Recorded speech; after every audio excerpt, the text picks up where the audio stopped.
So I think this afternoon, for the next 3 hours, the vibe is really about experimentation, exploration, prospective thinking, sharing, collaborating. Well, you'll see what I mean by all of this. But to get us into the mood, we wanted to tell you a little bit about a new initiative at HEC Paris, which was launched together with Schneider Electric, which is called the Impact Company Lab.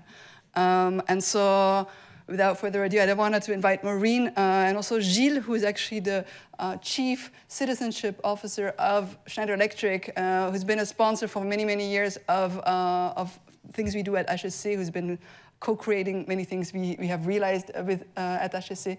And this one is the latest baby Impact Company Lab, so very happy to present this to you. Again, it's an initiative, HEC Paris and Schneider. So come on over.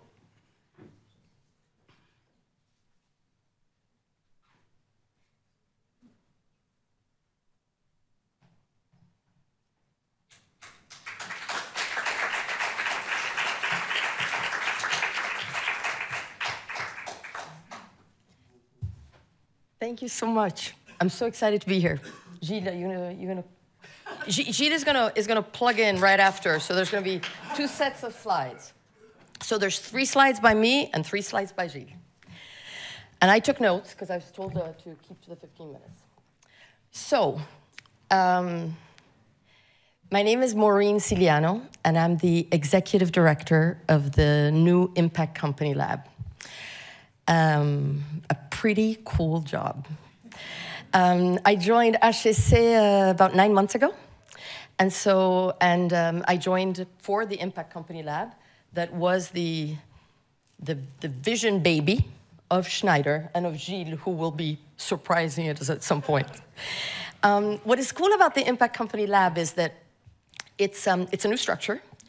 There was a vision that was drawn out, but there was a lot of room for shaping it, and it sits within the S&O Institute. So it sits within the institute where the Inclusive Economy Center sits, where there's also a purpose center and where there's also a climate and earth center.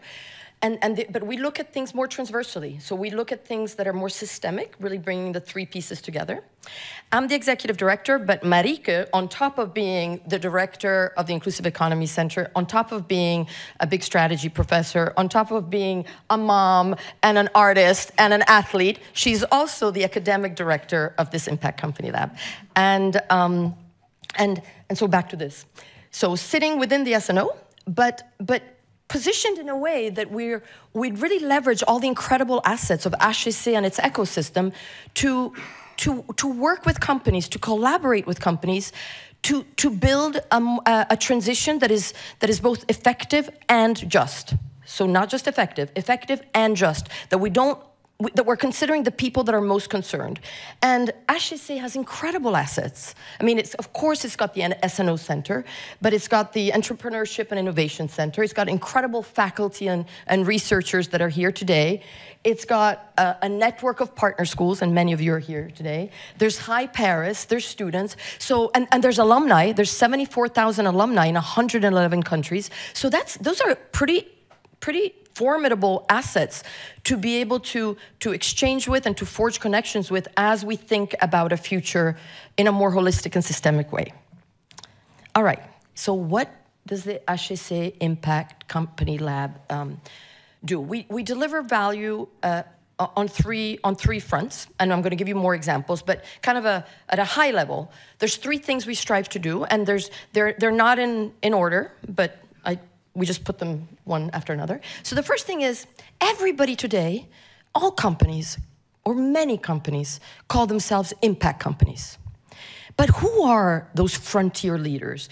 Who are the leaders that are trailing new paths? Who are the leaders that are testing new ways of harnessing their business assets? Who are leveraging their voice and the marketing machines that they're ahead of? Who are really re-looking at their innovations, R&D structures to think, who are they and why do they do it? And what is special? What is special about them? So that we, number one, understand who they are, get inspired by them, and share and come together and let you guys know that, hey, there's a lot of impact leaders, but these guys are something else.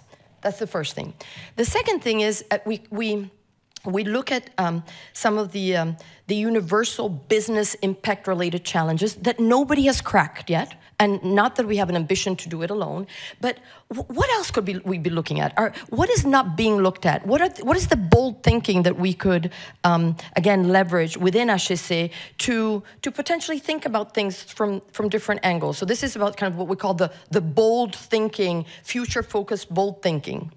And last but not least, some of the things that you heard about this morning that were not led by the lab, but in terms of the research and the empirical evidence. So we're going to be experimenting, we're going to be measuring so that we don't just have the greatest leaders or the most innovative leaders, we don't have the bold thinking, but we also have the empirical evidence.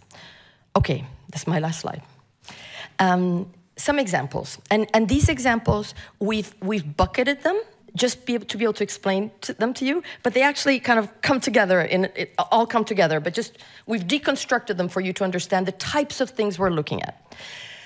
The first thing, which is pretty damn cool, oh, I'm not even looking at my notes, let me just go back just to make sure.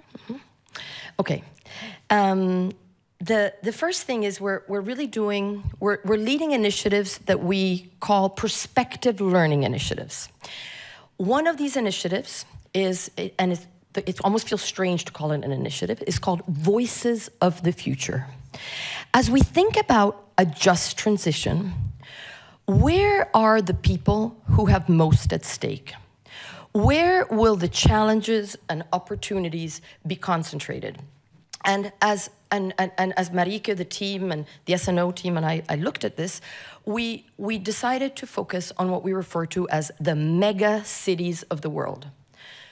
What are the megacities? The megacities are the metropolis, the super big cities that are not even cities anymore. They're almost sprawling areas that are between a country and a city, where there are millions and millions of people, and where population is exponentially growing, where often there is the most vulnerability to climate change, and where there is also access to incredible resources that are required for a just transition. Things like water, things like minerals, things like forests and wood and oxygen. So we've identified 8 cities that we're going to be looking at through this initiative called Voices of the Future, and based on those criteria, we pulled the line at 8. We could have pulled the line at 10, we could have pulled the line at 15.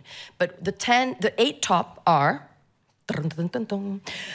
Mumbai in India, Dhaka in Bangladesh, Shanghai in China, Manila in the Philippines, Cairo in Egypt, Lagos in Nigeria, São Paulo, hello to the Brazilians, eu sou brasileira também, São Paulo, Brazil, and Kinshasa, Democratic Republic of Congo, also known as DRC. We could have gone to next. There's Jakarta, there's Mexico City, there's Khartoum, but we just pulled the line there. And with Marieke, we just recently spent a week in Kinshasa. We went there to be immersed, to learn, to unlearn, and to understand how this concept of a just transition is perceived in these cities, because it's really important that we integrate those voices as we figure out how to move forward. And let me tell you, if we have time after this, I've got 15 minutes, but it was incredible, incredible. We learned so much.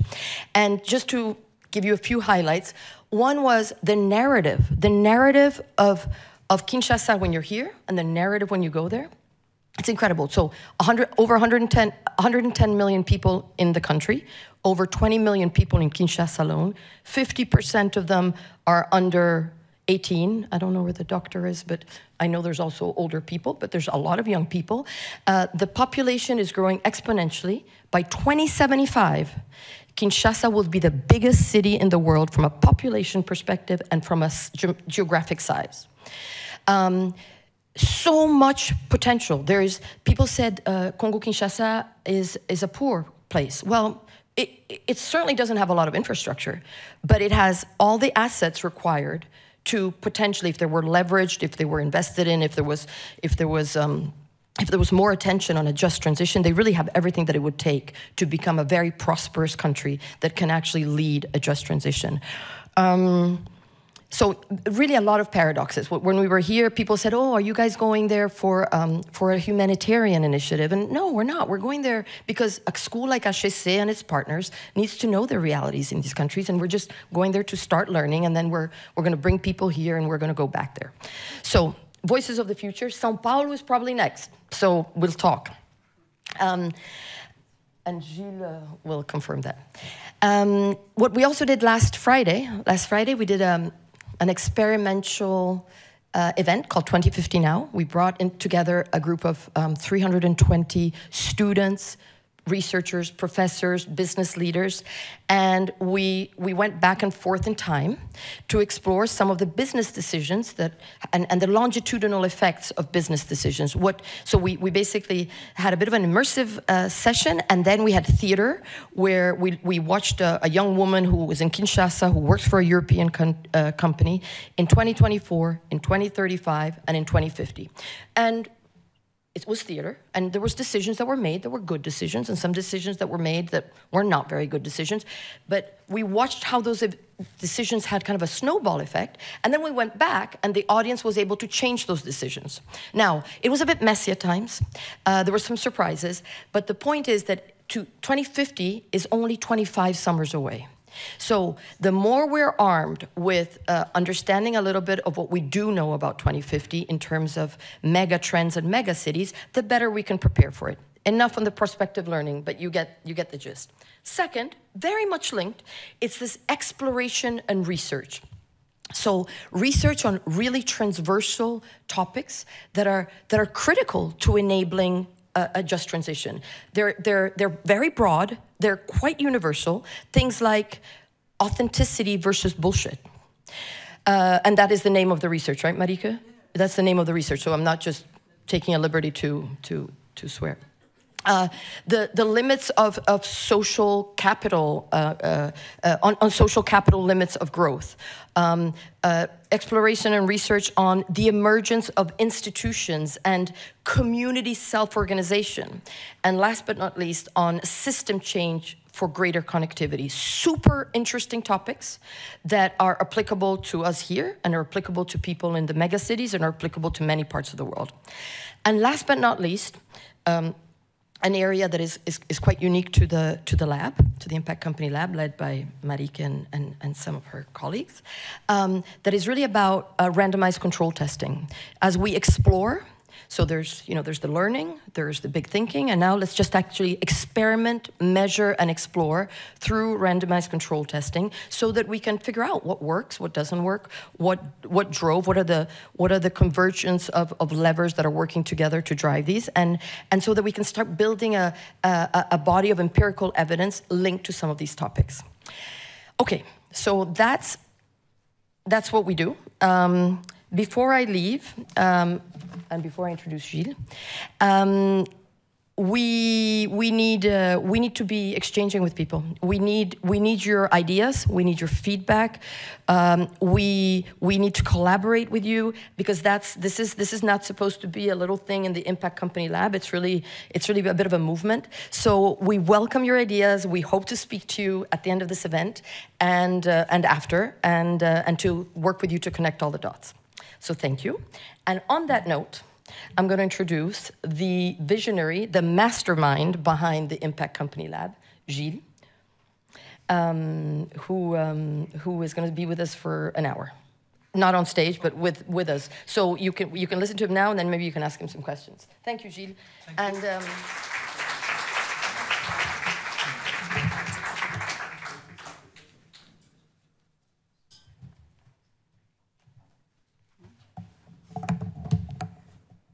Yes.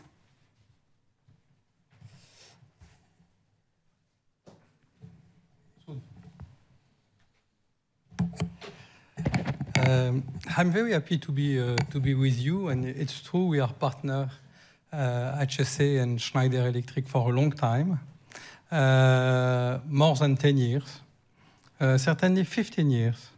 And why are we partner? We are partner in the same manner than many other big companies with HEC and some other high school at the worldwide level, and we have such type of partnership. But from the beginning, in the journey of sustainability of Schneider Electric, certainly because people, and I would like to mention Benedict, because we worked a lot with Benedict for a very, very long time. She is not here, Benedict. Ah, yes. And it's a learning expedition to be together, but a learning expedition when we are speaking about impact or sustainability in a company. And I would like to mention that because it's very, very sensitive. Not only to say in a company, oh, we are a very open company, and we like to open the window, to understand the reality, to discuss with many people. But when we are in charge of such type of topic in a company, we have to find precise element. And just between us, for someone who is in charge of sustainability, impact, responsibility, citizenship, I will define this word just after, the fact that we are able to embark the company and something like the lab. What is the name of the lab? The inclusive lab of Impact Company Lab. No, because in HEC they change very, very often the name of the structure.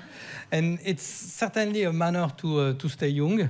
But when we are partners, it's sometimes very complex. And when we have to express that to our company, it's complex too. But just come back to the topic. It's a battle to obtain that a company decide to be partner of HEC on other companies at the worldwide level in such type of topic. It's very easy to have a partnership between a nice school and a company in order to explain the brand, to express the attractiveness on the company, and to discuss together, to have apprenticeship, to have the curriculum of the people and so on. That is very easy. But to say, we have to work together for another topic, especially about sustainability, impact, inclusive reality, and so on, it's more complex. And when we are in charge of this topic in a company, it's a battle. We are here to be the internal activist in a company and to push the company to be not only a good company, but to try to be very ambitious for this topic. And when we have this partnership, it's a very, very good manner to be ambitious, to embark the leaders, the senior management, to publish 2 or 3 things, to demonstrate that we are not alone on this world, but that we are many companies, an high school with a very high level of recognition that we have in HEC, and a lot of students, PhD, other students, to demonstrate there are an interest about that. Jen, I'm very happy to be with Schneider Electric, your partner. Just some words about me. I have been the Sustainability Senior Vice President of Schneider Electric for 25 years. Very long time, from 2000 to 2 years ago, when something was very important to change the vision of Schneider Electric. It's why the waiting is sometimes something which is very useful. Schneider Electric was nominated in Davos in 2021, the most sustainable company at the worldwide level, and during the last 10 years, the unique company in the 10 first in this specific weighting. And it's very important to embark the people of the company and the leaders, because we don't demonstrate that it's good to do that. That if we are responsible people, we have to take care to the planet and the society. It's interesting to demonstrate by that we increase the brand of the company, we change the strategy of the company, and we reinforce this commitment, because this commitment is a win-win attitude. First, to embark the best in the newcomer. Second, to have a specific journey about this topic, where we add a new business which is profitable to embark the world in the net zero emission journey, and a good reality between the people in Schneider Electric, because when we are in this company, in terms of environment, social issue, governance, commitment in the society. We have to demonstrate that we are at the top level. And after that, I decided to, with Jean-Pascal Tricoire, who was the chairman and the CEO of the company in 2021, he's the chairman now, to use this certainly last part in my time in Schneider Electric to reinforce the link between Schneider Electric and the social issues, especially the question of human rights at the worldwide level in our value chain, with a lot of announcement in some months to demonstrate that never we can be the leader of sustainability and the most sustainable company if we don't push the question of the human right in the value chain and to find very precise solution to progress with all our partners, sure, our suppliers, but to embark this question in the relationship that we have with many of our clients. I would like to have some slides to answer to the first question, how do we drive that in Schneider Electric and why that is very coherent with the Impact Lab Impact Company Lab of HEC, and perhaps a second time about for us what is very important to tackle in the coming decade. Just one thing at the beginning in Schneider Electric, and for those who would like to increase the commitment in our company, in your company, it was just 25 years ago, the beginning of a global compact at the worldwide level.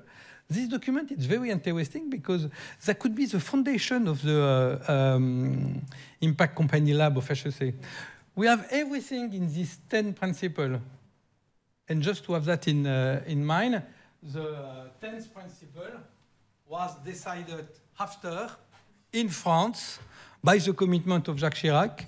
I don't know exactly why, but to embark the governance and the ethic in a topic where we have a lot of things linked to social and something linked to environment. But I'm sure when you have to describe your commitment in the impact and to decide that we would like to be full ESG committed, you have here a reference, not from you, but from United Nations, with today more than 20,000 worldwide companies linked to that, with each year for the biggest, each 2 years for the other, you have to publish a good practice about one other of this principle. It's for me very, very important, and we are in the same line. This line was very useful for Schneider Electric because from the beginning to now, we embark our suppliers. And I remember very well the president of Schneider Electric 25 years ago, it was Henri Lachmann from HEC, and he has only one sentence. When we had a meeting with suppliers, he said, you know, I will show that and see you, and I'm able to give you my end if I'm sure that you respect these 10 commitments. And we open the sustainability impact way of Schneider Electric by that to arrive to the purpose of the company. The purpose of the company is not very useful. First, because we are an engineer company, not enough people from HEC and from other departments to be dreamer. We are in the reality. We are here something close to the reality. But just I would like to mention that for me, it's a purpose. Now we designed that more than 10 years ago. For me, sustainability, it's only in one word, and it was very, very difficult 10 years ago to use this word, and I will discuss about that in conclusion. This word is this word.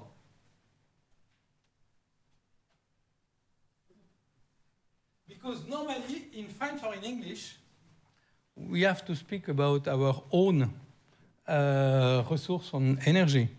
And it was certainly 10 years ago, and certainly more than 10 years ago, the first time that Schneider Electric pushed in the purpose that we are in a finished world, And when we use the resource of everybody. And then we have to be consistent in the manner to use the resource. Some of us, everybody here, many others, we have access to resources on energy. Some others don't have access to these resources. When we use that, we need to be efficient, not only because we would like to reduce the cost of energy, the cost of raw material and so on, but it's because we use a part of the planet. We work with people, and we have to be consistent and to be committed to align our business in the common good. Certainly, sometimes we will have some dilemma. Nobody is sure that we are always aligned about everything. But this topic was very important. How do we push that in the reality? It's very simple. In Schneider Electric, we try to think only 6 months each 5 years. It's enough. During these 6 months, and just now for 25, 2050, 30, we decide what is important for Schneider Electric, how do we understand the trend externally, and what we can decide in order to continue to organize differentiation in impact and to continue to be at the top level in the Sustainability Champions League. After that, we decide 5 for in 2021, in the time where we are now between 2021 2025. 5 global big trends that we would like to address together. And the word which is very important is that together, because I see a lot of companies which put here environment, in another place the governance decision, in another place social decisions. If we speak about impact and sustainability, it's because we consider that we reinforce the commitment when we push all these topics together. And when we lead in a company all these topics together. Not if we progress for each topic in the place where we manage this topic. Then we have, nothing is very different than the other, but just the manner to manage that. Then the purpose for these 5 last year, including this year, we would like to act for a climate positive world, be efficient with resources, live up to the principle of trust, create equal opportunity around the world, harness the power of all generations, plus some indicators which are local, because sometimes we are very specific local company. And after that, we decide to have some goals, very precise, from the beginning to the end of 20 quarters, 2025, and we follow this, we measure and we follow this commitment each quarter. And we publish the results. If the result is good, if the result is bad, we publish the results. We use that for 100 million euros of compensation internally in Schneider Electric, because all the people who have a variable compensation, 20% of this variable compensation is linked to the results of this balanced scorecard. And you have here the 11 topics where we were at the beginning of 2020, the goal for the end of 2025, and we publish that at the beginning of 2020. And after that, we organize the progress of the company around this topic. Why I share that with you today? And just to demonstrate that is linked to what we are doing with Impact Lab, Impact Company Lab. It's because we mixed all the topics. We have 2 KPIs, 3 for climate, 2 KPIs for everything. 3 about climate, the impact revenue of Schneider Electric to become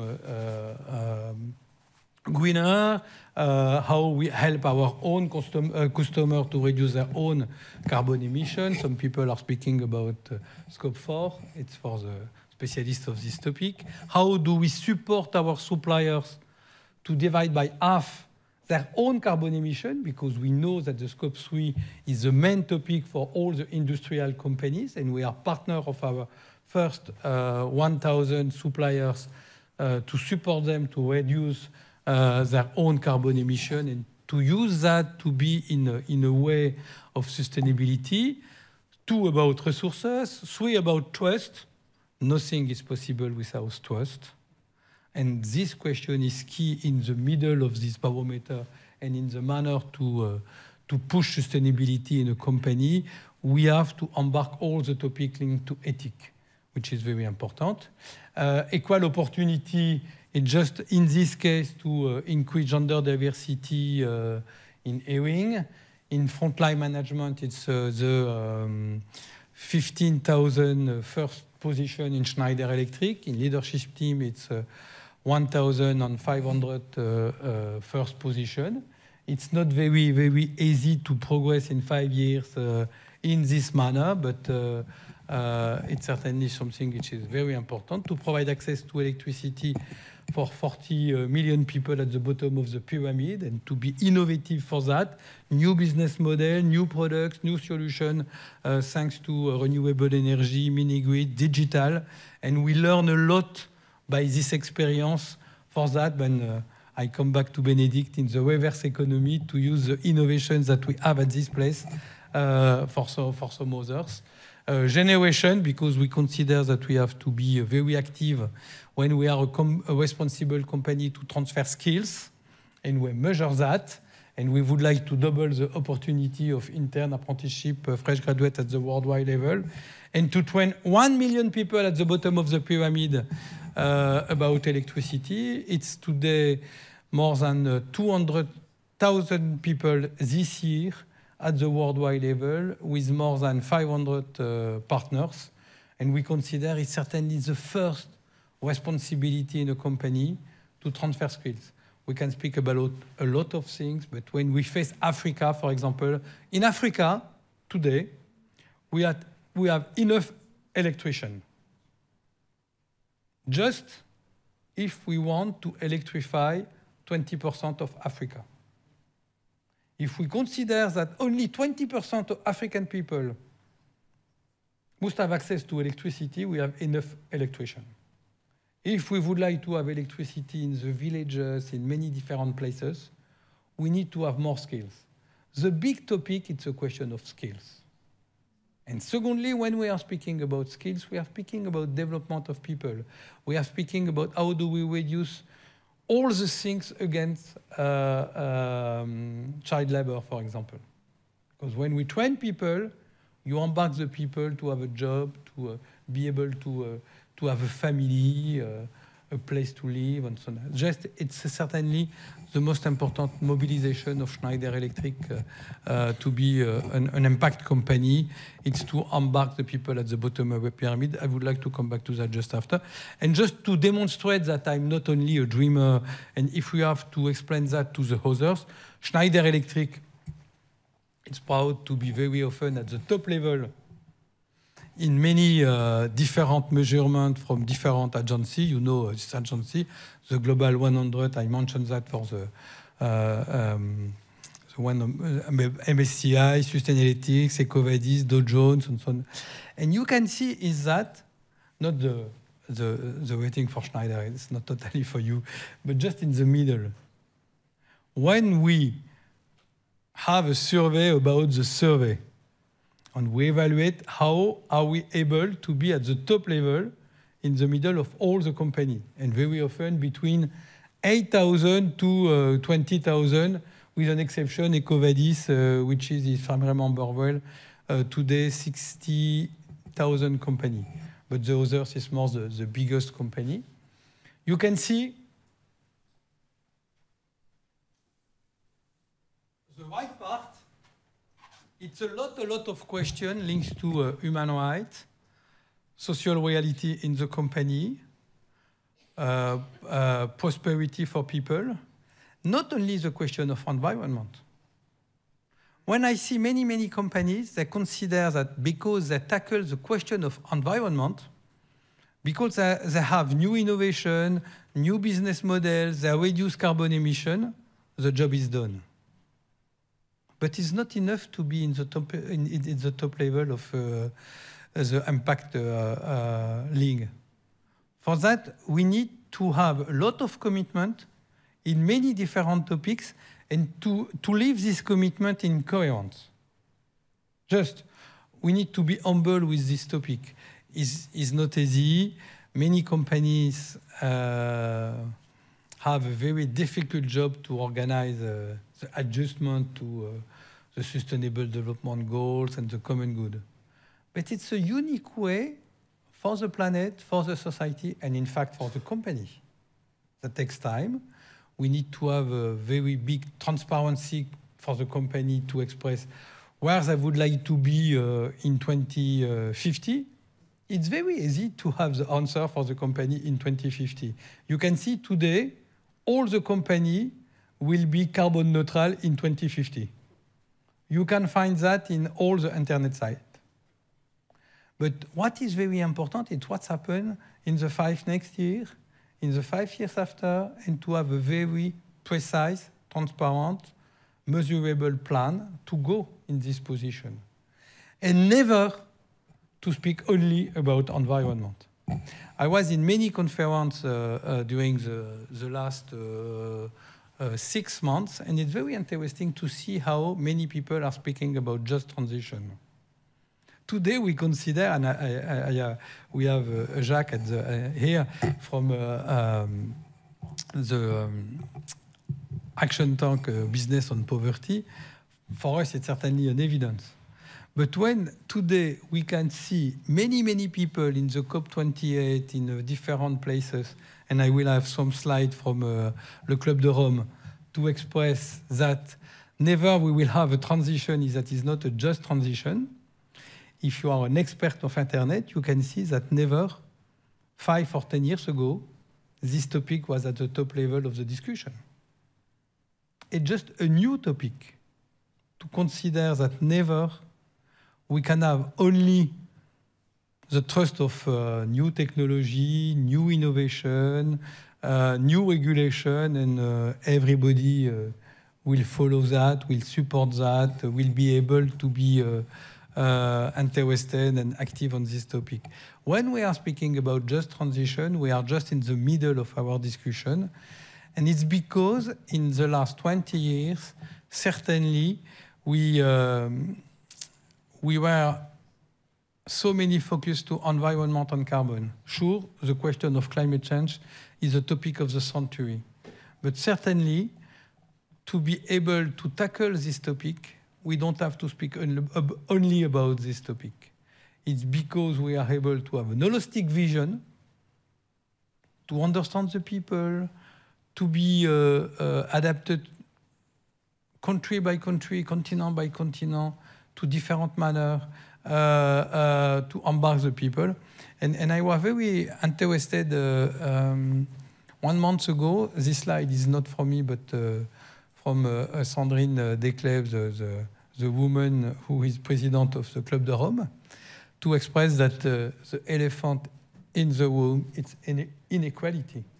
If you know very well the Club de Rome and the different publications of the Club de Rome, very often we are speaking about climate, raw materials, many very precise topics. Not at all about inequality. And to find today that all this organization consider that this topic is the topic that we have to face in the next decade, and if we don't find the solution to reduce the inequality, never we will be aligned with the commitment of the Accord de Paris, and never we will have the society in order to progress, because with inequality reduce trust. And when we don't have trust, never we will have progress. We know that the people are different, the country are different, and we have to respect that. But the growth of inequality is certainly the main block in order to progress for everything, for the people at the first time, because never I can express oh, we have to stop child labor, forced labor, inequality, in a decent world because we have to progress for the climate. We have to stop that because it's unacceptable to accept that. And the consequence, it's, we understand that it's better to progress for the climate. But we don't have to do that only because we would like to progress for the planet and to keep a good climate. It's for people. And at the same time, it's for climate. I would like to stop my presentation by that, but I think it was very interesting to have the few slides from Club de Rome to push this topic, to discuss that together, and to understand this last slide, that, okay, we understand very well today the planetary boundaries, but never together we will progress if we are not in the same position that what we would like to have in the Impact Lab, Impact Company Lab. Just at the end, I will have to say that. It's because internally in Schneider we have an Impact Lab, and then I have to transfer. That is the purpose of that. The fact that we work together with many different people in order to tackle all these topics together, and not to consider that we have to have experts on each topic with the decision of the expert. A leader is not an expert. We need the vision of the experts, but at the end, we have to take our risk. It's true for the company. It's true more or less for each of us. To take our risk, to know if we have an impact to increase the common good or not. But the good manner to do that for me, it's to work with the others, to be challenged by the others, and to consider that the citizenship, NGOs, companies, academic, together will certainly find better solutions than if we work alone or network by network without discussion with the others. It's why thank you for this afternoon. Thank you for this day, inclusive day, and to work together in the future to be more precise of that, to publish a lot of things about that, and to progress in the same time, because it's not only a question of how we publish very good study. Thank you.